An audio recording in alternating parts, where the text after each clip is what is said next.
Que arrive-t-il à notre âme lorsque nous mourons? Continue-t-il à exister éternellement ou cesse-t-il d'exister? Ces questions profondes intriguent l'humanité depuis des siècles. Rejoignez-nous alors que nous explorons les Écritures pour découvrir ce que dit la Bible sur l'immortalité de l'âme, un sujet qui touche au cœur des croyances et des espoirs humains. Rejoignez notre communauté pour plus d'informations spirituelles en vous abonnant et en partageant vos réflexions dans les commentaires ci-dessous. N'oubliez pas non plus d'aimer et d'appuyer sur la cloche de notification pour rester informé de nos dernières explorations. Dans l'exploration de l'immortalité de l'âme, la compréhension de son concept tel que décrit dans la Bible est à la fois fondamentale et transformatrice. La Bible offre une riche mosaïque d'idées sur la nature de l'âme, tissée à travers ses langues originales, l'hébreu et le grec, et ses contextes variés. Dans l'Ancien Testament, le mot hébreu fréquemment traduit par « âme » est « nefesh ». Ce terme apparaît dans des passages bibliques clés et fait souvent référence à la vie ou à l'être vivant, plutôt qu'à une entité immatérielle distincte. Genèse 2:7 décrit un moment profond où Dieu forme l'homme à partir de la poussière et lui insuffle la vie, faisant de lui un « nefesh » vivant. Ici, l'âme signifie le souffle de vie, une essence divine qui anime le corps physique. Cependant, le concept de nefesh s'étend au-delà de la simple existence. Dans les psaumes, il est étroitement lié aux émotions et aux désirs humains. Par exemple, le psaume 42, 1-2 utilise la métaphore d'un cerf avide d'eau pour exprimer le profond désir de l'âme pour Dieu, illustrant que l'âme englobe le désir et la soif spirituelle de l'humanité. Le lien de l'âme avec les émotions et la spiritualité met en évidence son rôle central dans la définition de l'identité humaine et de notre relation avec le divin. En transition vers le Nouveau Testament, le terme grec « psyché » remplace « nefesh ». Psyché met l'accent sur la vie et la conscience d'un individu. Dans Matthieu 16:26, Jésus demande « À quoi servirait-il à quelqu'un de gagner le monde entier tout en perdant son âme ?» Ici, l'âme implique la véritable essence ou vie d'une personne, mettant en lumière les enjeux éternels impliqués dans ses activités terrestres par rapport à son bien-être spirituel. La délibération sur la destinée éternelle de l'âme révèle sa fonction centrale dans l'évaluation de la valeur ultime des choix de vie d'un être humain. À mesure que le récit biblique se déroule, le concept d'âme commence à révéler sa polyvalence. L'âme n'est pas une entité statique mais interagit de manière dynamique avec le corps, les émotions, les pensées et l'existence spirituelle. Les textes bibliques montrent que le destin de l'âme est intimement lié aux états moraux et spirituels, influençant les résultats eschatologiques. Cette fluidité est illustrée dans divers contextes scripturaires où l'âme est décrite comme soumise au jugement de Dieu et capable d'être restaurée ou séparée de lui. De telles descriptions affirment que l'âme fait partie intégrante de la connexion à Dieu et de la compréhension de la vie éternelle. Tout au long de l'Écriture, l'âme incarne le paradoxe de l'existence humaine, elle reflète la nature fragile et éphémère de la vie terrestre tout en pointant vers son essence impérissable. Cette dualité dans la représentation scripturaire prépare le terrain pour les enseignements de Jésus sur la vie éternelle, tels qu'explorés dans les chapitres suivants. À travers les aperçus bibliques, la compréhension de l'âme émerge non seulement comme la force vitale d'un individu, mais comme le fil vital reliant l'identité humaine, le but et la destinée dans le domaine de la création divine. Ainsi, l'âme devient non seulement un véhicule d'expression personnelle et spirituelle mais aussi une composante intrinsèque de notre voyage éternel avec Dieu. En explorant le concept de la vie éternelle selon Jésus, les enseignements présentés dans le Nouveau Testament, en particulier ceux articulés dans les évangiles de Jean et de Matthieu, offrent un aperçu profond de la nature de l'immortalité de l'âme. Le discours de Jésus sur la vie éternelle est à la fois fondateur et transformateur, façonnant la doctrine et la croyance chrétienne sur la vie au-delà de la mort. L'un des passages les plus poignants reflétant le point de vue de Jésus sur la vie éternelle se trouve dans l'évangile de Jean, où Jésus propose un riche récit sur la résurrection et l'existence éternelle. Dans Jean 3:16, Jésus déclare « Car Dieu a tant aimé le monde qu'il a donné son Fils unique, afin que quiconque croit en lui ne périsse pas mais qu'il ait la vie éternelle. » Ce passage exprime le concept de la vie éternelle comme étant intrinsèquement lié à la croyance en Jésus lui-même. La vie éternelle, selon Jésus, n'est pas seulement une existence sans fin mais plutôt une qualité de vie ancrée dans une relation avec Dieu par la foi au Christ. Cette promesse n'est pas simplement une réalité future mais commence dans le moment présent pour ceux qui acceptent cette offrande divine.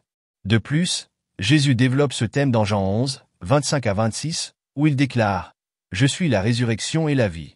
Celui qui croit en moi vivra, même s'il meurt, et quiconque vit en croyant en moi ne mourra jamais. » Par ces paroles, Jésus souligne la puissance de sa résurrection comme pierre angulaire de la vie éternelle. Ici, la mort est redéfinie, non pas comme une fin mais comme une transition vers une existence nouvelle et impérissable. La résurrection de Jésus sert donc à la fois de métaphore et de promesse littérale, assurant aux croyants un avenir où la mort physique n'a aucune emprise. Dans l'évangile de Matthieu, le récit prend une dimension légèrement différente, tout en restant cohérent dans son message central. Matthieu 25, 46 parle des justes entrant dans la vie éternelle, mettant en évidence un cadre moral et éthique entourant la poursuite d'une telle existence. La parabole des brebis et des chèvres souligne que la vie éternelle est liée à une vie juste, soulignant l'enseignement de Jésus selon lequel la façon dont on vit dans le présent a un impact profond sur sa destinée éternelle. Ce message résume un double objectif, la nécessité de la foi et l'impératif d'une action motivée par l'amour et la justice, reliant la croyance et la pratique. Les passages du Nouveau Testament suggèrent que Jésus considérait la vie éternelle comme une expérience globale. Cela englobe le renouveau spirituel, la transformation morale et une résurrection future fondée sur son identité de fils de Dieu et de sauveur. Ces enseignements, tissés à travers les évangiles, rassemblent deux thèmes importants: l'expérience immédiate de la vie éternelle grâce à un disciple dévoué et une espérance future fondée sur la résurrection. Pour les premiers chrétiens et les croyants tout au long de l'histoire, ces enseignements fournissaient un cadre d'assurance et d'espoir. L'autorité des enseignements de Jésus exigeait une rupture avec les conceptions antérieures de l'âme et de l'au-delà. Plutôt que de percevoir la vie éternelle comme une simple existence post-mortem, Jésus la présente comme une réalité intégrée commençant par la foi et se manifestant par l'amour en action. L'immortalité de l'âme devient un concept dynamique dans lequel la vie éternelle découle d'une relation durable avec le divin, renforcée par l'œuvre rédemptrice du Christ. Ainsi, les enseignements de Jésus sur la vie éternelle façonnent fondamentalement les convictions doctrinales chrétiennes sur l'immortalité de l'âme, faisant progresser la croyance selon laquelle l'existence éternelle est intrinsèquement liée à la foi, à la vie éthique et à la promesse divine. Par ses paroles et ses actes, Jésus invite les croyants à participer à une existence éternelle et transformatrice, maintenant et dans la vie à venir, créant un héritage d'espoir et de renouveau qui transcende le temporel et pointe vers l'éternel. L'apôtre Paul occupe un rôle central dans l'exploration de l'au-delà dans le Nouveau Testament, notamment à travers ses discussions détaillées dans les lettres aux Corinthiens et aux Thessaloniciens. Ces écrits servent de pont entre les enseignements de Jésus et d'autres interprétations théologiques, se concentrant sur la relation complexe entre le corps physique et l'âme spirituelle. À travers son discours épistolaire, Paul enrichit le récit biblique en élucidant les thèmes de la résurrection et de l'existence éternelle. Dans les lettres aux Corinthiens, Paul s'adresse aux croyants de Corinthe concernant la nature de la résurrection, orientant la conversation vers une compréhension qui réconcilie les aspects temporels et éternels de l'existence humaine. Dans 1 Corinthiens 15, Paul construit sa théologie sur la résurrection en affirmant le caractère central de la propre résurrection du Christ comme paradigme et promesse pour la résurrection future des croyants. Il soutient que sans la résurrection, la foi est vaine, soulignant qu'il ne s'agit pas simplement d'une métaphore spirituelle mais d'une transformation littérale à laquelle les croyants doivent s'attendre. Le concept de « corps spirituel » devient central dans ce discours, indiquant une continuité identitaire au-delà de la mortalité physique. Paul enseigne que même si le corps physique est périssable, il ressuscitera impérissable, reflétant une métamorphose qui transcende notre expérience terrestre. De plus, dans sa correspondance avec les Thessaloniciens, Paul offre réconfort et clarté concernant le sort de ceux qui se sont endormis, une référence euphémiste à la mort physique. Dans 1 Thessaloniciens 4, 13-18, il rassure les premiers chrétiens que ceux qui sont morts en Christ seront ressuscités les premiers au retour du Seigneur. Cette perspective pose l'immortalité de l'âme non seulement comme une promesse future mais comme un état actif et continu qui ne cesse pas avec la mort physique. L'idée de la résurrection des morts en Christ souligne d'abord un continuum de vie que Paul considère comme fondamentalement ininterrompu par la transition de la mort. Le discours de Paul se prolonge dans une exploration de l'au-delà profondément enracinée dans l'espoir et l'attente. Ses écrits reflètent une vision de la vie éternelle qui résonne avec le récit plus large de la rédemption et de la justice divine. La résurrection est plus qu'un destin individuel. C'est un événement transformateur pour toute la création, destiné à redonner à la création sa gloire prévue. Cette vision est en corrélation avec les promesses formulées par les prophètes et se reflète dans les actes rédempteurs du Christ, tels qu'ils sont consignés dans les évangiles. Les idées de Paul aident à cristalliser la croyance en une résurrection corporelle qui complète et amplifie les enseignements de Jésus sur la vie éternelle. En contribuant à la tapisserie scripturaire plus large, l'exploration de l'au-delà par Paul offre une perspective qui met l'accent sur la continuité et la transformation. Son exégèse théologique met en avant l'immortalité de l'âme dans le cadre de la résurrection corporelle, enrichissant ainsi la compréhension chrétienne de la vie éternelle. Paul constitue un intermédiaire vital entre les déclarations du Christ et la quête constante de compréhension du royaume qui se situe au-delà des limites des mortels. À travers ces lettres, il offre non seulement une vision de l'au-delà, mais une invitation à vivre dans l'attente de la promesse de la résurrection et de la communion éternelle avec le divin. Dans la quête pour comprendre l'immortalité de l'âme, l'Ancien Testament fournit certaines des premières représentations de l'au-delà, bien qu'elles soient nettement moins détaillées que celles trouvées dans le Nouveau Testament. Ici, le concept du Sheol apparaît comme un thème central, servant de demeure des morts aux anciens Israélites. Le Sheol est souvent décrit comme un lieu sombre et indistinct où les justes et les méchants sont envoyés après la mort, soulignant un destin collectif déconnecté de la conduite morale.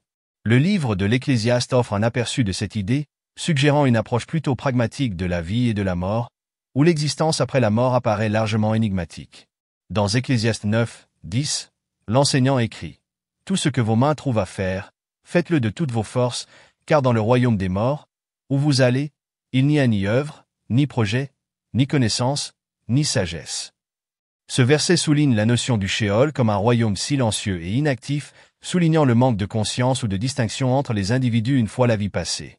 Cependant, la représentation de l'au-delà dans l'Ancien Testament, en particulier dans les écrits ultérieurs, montre des signes d'évolution et de complexité.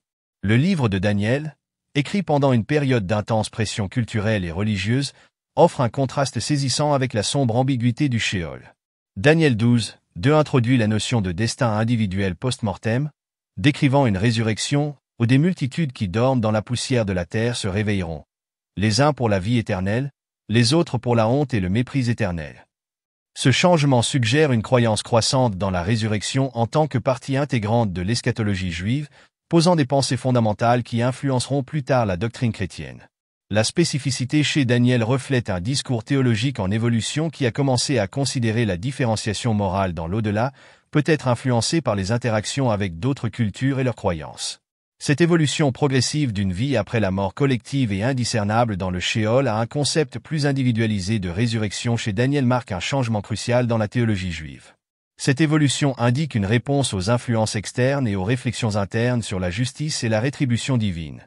De tels changements dans le contexte de l'Ancien Testament illustrent une tradition dynamique où les croyances sur l'immortalité et l'âme n'étaient pas statiques, mais plutôt continuellement adaptées au fil du temps.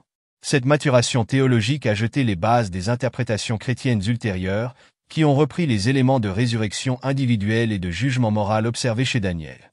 En outre, les concepts de l'Ancien Testament ont influencé la littérature et la pensée juive ultérieure au cours de la période intertestamentaire, comme le montrent des textes comme la Sagesse de Salomon, qui développent davantage les thèmes de l'immortalité de l'âme juste. Ces idées préfiguraient l'accent plus détaillé du Nouveau Testament sur la résurrection corporelle et la vie éternelle, comme l'expliquent les écrits apostoliques comme les lettres de Paul. Cette progression d'une vie après la mort indistincte vers une vie caractérisée par la résurrection et la responsabilité morale révèle comment les pensées sur l'immortalité ont évolué au sein de la tradition juive, informant directement les enseignements chrétiens qui émergeraient avec plus de clarté dans le contexte du Nouveau Testament. En examinant ces croyances anciennes, il devient clair comment elles ont façonné les compréhensions fondamentales qui persistent dans les discussions théologiques modernes sur le voyage éternel de l'âme. En examinant le lien entre les récits bibliques sur l'immortalité de l'âme et les croyances modernes, nous observons une tapisserie complexe tissée à travers des siècles de pensée théologique, de changements culturels et d'exploration spirituelle. Les premières interprétations chrétiennes de l'immortalité de l'âme, influencées par les traditions juives et les promesses eschatologiques dévoilées par Jésus, ont laissé des marques indélébiles sur la doctrine chrétienne contemporaine. On ne saurait surestimer l'influence de la résurrection, telle qu'elle est relatée dans le Nouveau Testament, sur les conceptions actuelles concernant la vie éternelle et le concept de l'âme. La transformation de Jésus d'être mortel en être éternel ancre l'assurance chrétienne de l'immortalité, offrant aux croyants un modèle pour comprendre leur propre voyage spirituel. Historiquement, à mesure que le christianisme commençait à se répandre et que les théologiens étaient aux prises avec des questions ésotériques, les contours de l'immortalité de l'âme ont pris forme et ont été formalisés par des conciles et des croyances. Par exemple, l'affirmation de la vie éternelle dans le symbole de Nicée souligne le rôle de l'Église dans l'élaboration d'une compréhension cohérente de l'immortalité. De tels développements théologiques renforcent la croyance selon laquelle l'âme, créée par Dieu, transcende la disparition physique. Cette affinité entre les premiers enseignements doctrinaux et les principes religieux d'aujourd'hui révèle une continuité et un besoin psychologique persistant qui résonne profondément dans la conscience humaine. La croyance persistante en une âme immortelle trouve son fondement psychologique dans le désir humain de sens et de connexion avec le divin. Il répond à un désir inhérent de signification au-delà de la vie physique, offrant un réconfort contre la peur de la mortalité. L'idée que l'on fait partie d'un récit divin plus vaste fournit aux croyants non seulement de l'espoir, mais aussi un cadre moral qui éclaire leur conduite quotidienne. Dans le christianisme d'aujourd'hui, cette vision se reflète souvent dans les pratiques religieuses, les rituels et le sentiment d'une relation continue avec Dieu, mettant l'accent sur une vie morale et la promesse d'une récompense céleste. Culturellement, la notion d'immortalité de l'âme transcende le discours théologique et imprègne l'art, la littérature et la philosophie occidentale. Il inspire la créativité et la contemplation des mystères de la vie, incitant les cultures à explorer les dilemmes éthiques et existentiels. Dans la société moderne, où le dialogue interdisciplinaire entre religion, science et philosophie est dynamique, ces croyances s'adaptent et persistent. Même si les progrès scientifiques remettent en question les doctrines traditionnelles, le désir de permanence spirituelle et de réconfort persiste, se manifestant souvent par une synthèse entre croyance et raison. En fin de compte, la croyance en l'immortalité de l'âme constitue la clé de voûte de la manière dont les individus comprennent l'existence et le but. Aujourd'hui, cette croyance influence l'essence des pratiques spirituelles chrétiennes, de la prière et de la méditation au sacrement.